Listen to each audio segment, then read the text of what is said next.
হয় চাওক দেৱ বৰপেটা কীৰ্তন ঘৰত উপস্থিত আছোঁ আৰু ৰঙে ৰঙে একাকাৰ হৈ পৰা এয়া বৰপেটাৰ কীৰ্তন ঘৰৰ দৃশ্য। ৰাজ্যৰ ভিন্ন প্ৰান্তৰ পৰা অহা যিসকল দৰ্শনাৰ্থী তেওঁলোকৰ লগতে দেশৰ ভিন্ন প্ৰান্তৰ পৰা অহা লোকসকল আৰু বিদেশৰো কেইবাগৰাকীও পৰ্যটক আমাৰ চকুত পৰিছে। তেওঁলোকে আহি বৰপেটা কীৰ্তন ঘৰত এই যি ৰঙৰ উৎসৱ, এই ৰঙৰ উৎসৱত সকলো একাকাৰ হৈ পৰিছে।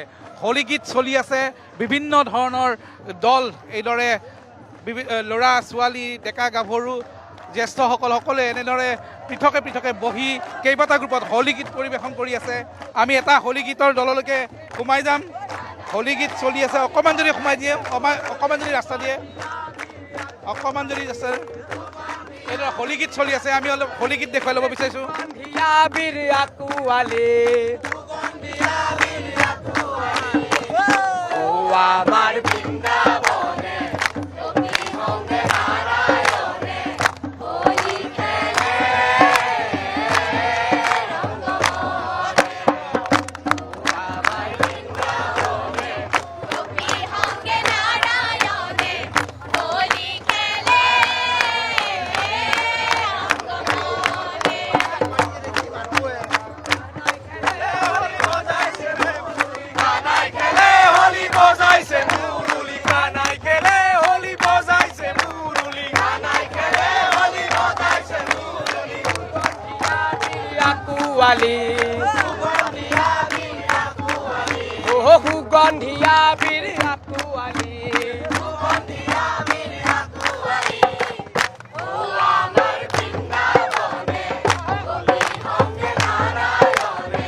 অন্য এটা দললৈকে যাম আৰু এটা দললৈকে যাম।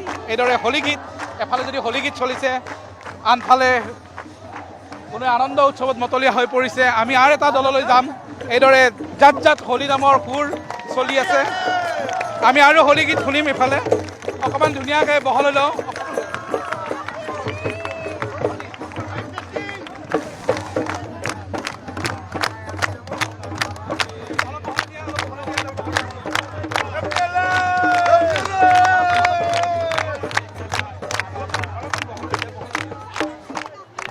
আমি আৰু এটা হোলী গীত শুনিম। ৰ'ব, আমি অলপ বহি লওঁ বহি পেলাই আৰম্ভ কৰোঁ।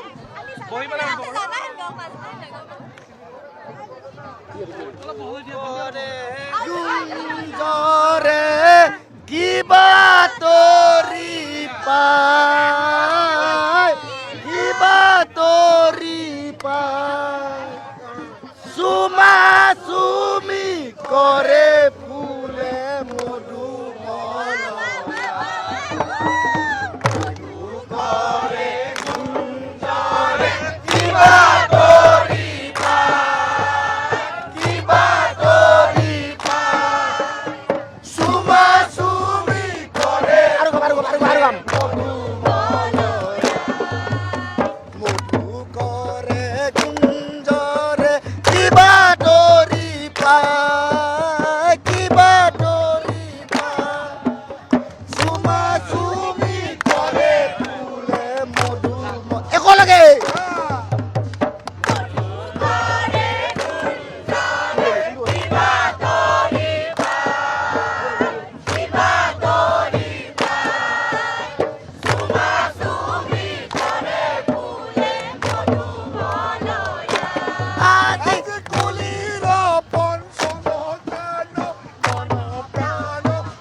আৰু এনেদৰে এতিয়া আজি সুঁৱৰী উপলক্ষে হোলী গীতেৰে মুখৰ হৈ পৰিছে বৰপেটা সত্ৰ।